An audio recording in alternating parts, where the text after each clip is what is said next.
గురుదేవా, శుభమస్తు. ప్రియ దుర్యోధన, సమస్త ఆర్యావర్తం నీ గురించి చర్చిస్తోంది. కానీ నేనెంతో ప్రసన్నుడనై ఉండేవాడిని. ఒకవేళ ఈ చర్చ గదాయుద్ధంలో నీ కౌశలాన్ని గురించినది అయి ఉంటే.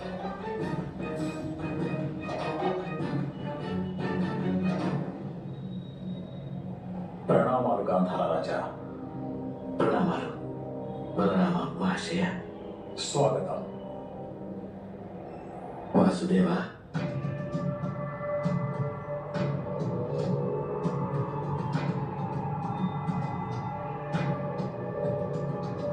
పద.